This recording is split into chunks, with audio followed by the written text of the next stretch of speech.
Today, the poll question is very simple. We go back to college football. Who is the best quarterback in the country? It is on X at 1080 The Fan. Is it Carson Beck, Georgia, Shedeur Sanders, Colorado, Quinn Ewers, Texas, or Dylan Gabriel, Oregon? That's tough. Boy, that's a really shocking. That's a really tough question. Dylan Gabriel winning.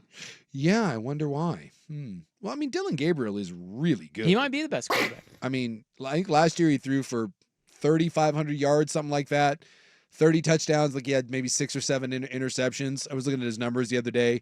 I actually haven't seen his numbers. Runs around real good. Yeah, it was just like, I don't know, like 2 days ago I was looking at his numbers. So where was he before Oklahoma? Central Florida. Where was he before Central Florida? High school in Hawaii. Oh, okay. So he's I thought he was one of those guys that's been on like 4 different teams. He's been on 3. I mean, Central Florida, and then he was at Oklahoma for a year, and then he was at now he's at Oregon, so 6-year guy. So 4, 5, and 6. It might be Dylan Gabriel. I mean, 55 tutties, 12 picks, 6,700 yards in 2 seasons at OU. At OU, yeah. And then he played 3 seasons at Central Florida. One of them looked like cut short by, I don't know if he got hurt. Yeah, he had a bad injury. But yeah, all right. Well, he throws for about 3,500 a year. Yeah. So I mean, I know Gabriel's numbers are better than Quinn Ewers' numbers. Man, I really like Quinn Ewers though.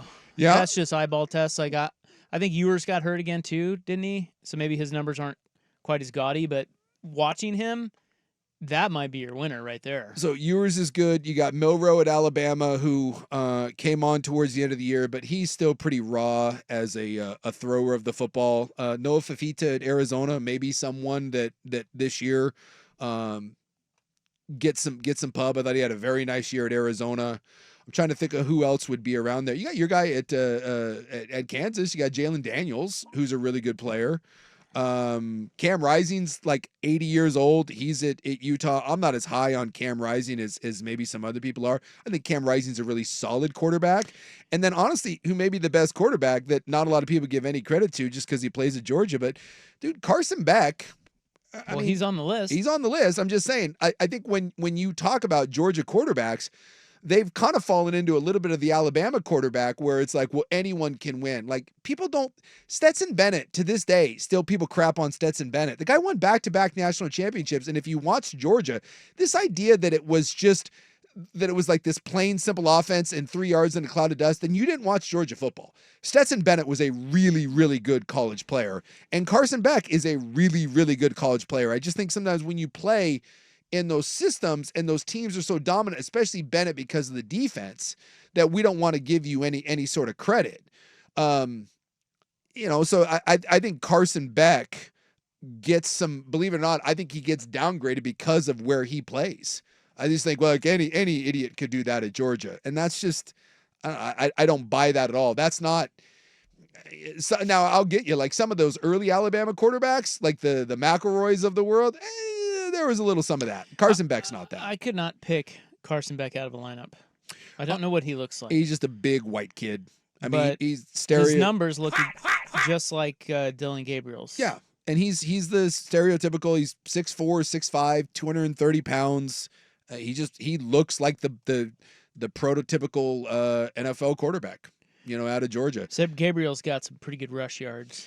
Yeah, Beck doesn't run. Yeah, Gabriel's he's a dual threat, and he's a smaller guy. I don't know what the NFL thing will be on him.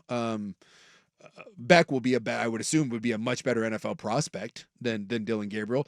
And here's the other one. No offense to Dylan Gabriel, who's a hell of a player. And Bo Nix may be the one that breaks this trend, but a lot of times you stick around for 6 years, it's because you're not a great NFL prospect. But with Bo Nix, Bo worked his way into that. He was kind of a cast off at Auburn and then reinvented himself and made himself into a very high pick and now maybe the guy in Denver. Whereas I think Dylan Gabriel, it was more of he's viewed more as a college quarterback. And then we'll see here with another great year at Oregon if he works his way up the NFL ladder. But I don't think Dylan Gabriel gets looked at from an NFL perspective the way some of the other top quarterbacks in college usually do. And then I think maybe the most interesting one of the group is Shedeur Sanders, because I'm kind of split on him. I understand that there's a lot of talent there, but boy, when I watch him play, I am never truly blown away by what he does. I think he holds on to the ball a lot. I know that he doesn't have a lot of help around him. I just have never, and it's not like I'm watching the all 22. I don't see a top 3 pick in the NFL draft, but that's just a 30,000 foot view with me not breaking down film. Yeah, I'm looking at just the stats. All their stats are about the same. Sure. Except for Bo Nix, who was just lethal last year. Yeah. I mean, he's just different. 4,500 yards, 45 touchdowns, 3 picks. Dude, his 77% completion. His year last year was so good, and I hated listening to people say that he was check down Charlie. It's just not true. Dude, they pushed the ball downfield. Bo Nix had a phenomenal year. Unfortunately, the 2 games that he played against another quarterback who was having a phenomenal year. And I know this is going to sound funny. Bo Nix had a better overall year than Michael Penix because Penix went through a weird stretch where he wasn't very good. And I think he was dealing with busted ribs or a cracked sternum. And that's why he went down.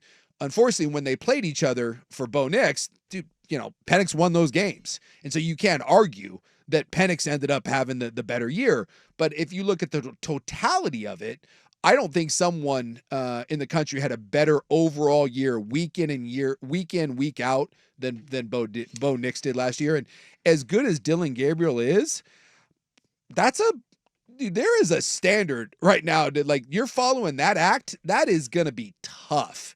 But again, that doesn't necessarily mean that even if Dylan Gabriel goes on to win the Heisman, I don't think he goes above Beck. I don't think he goes above Quinn Ewers in the NFL draft.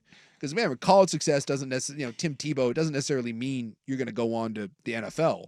Penix threw for the most yards last year. Yeah. 4,903. So Bo Nix has better overall numbers, but the only 2 guys over 4,000 yards were Nix and Penix. Yeah. And Bo was at 4,500. Nix was almost 5,000.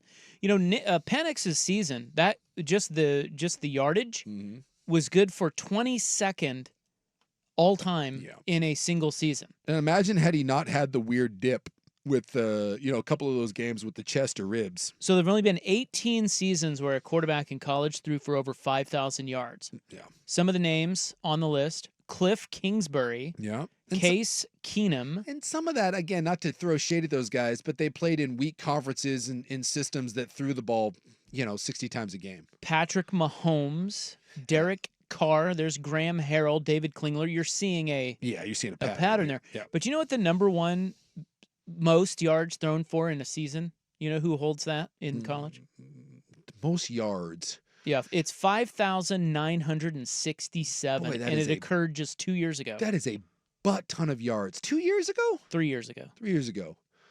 2021. Is it a big school or is it? Small school, but he is in the NFL. Small school. Who am I missing? I mean, it's just totally random. But I don't know. Bailey Zappi. Can't write that. What? F out of town. Yes, that Bailey is good Zappi. bar trivia right there. Western Kentucky.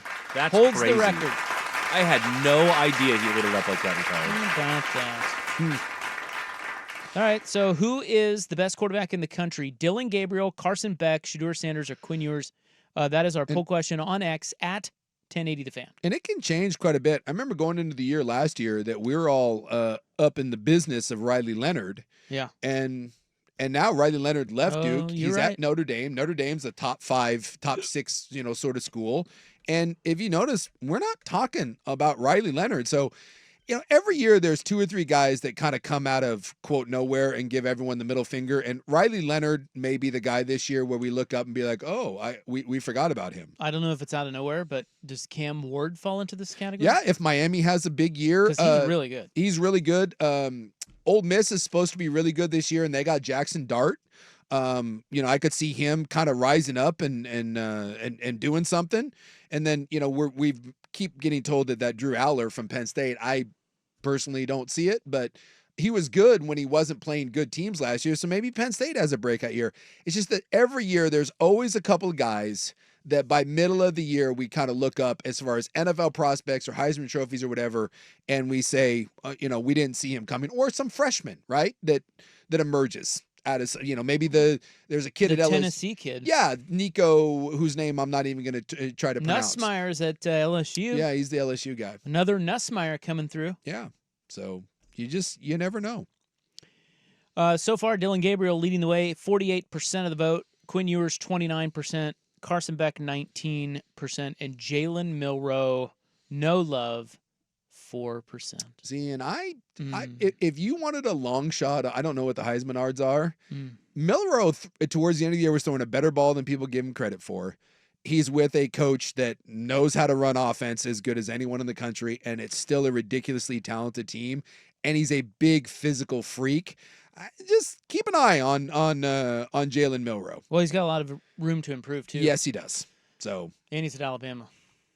That should scare you. Yes. And now with no offense, but he took a guy in Michael Penix who no one gave two S's about, and in 2 years turned Penix into, as we just stated, arguably the best quarterback in the country and a first-round pick.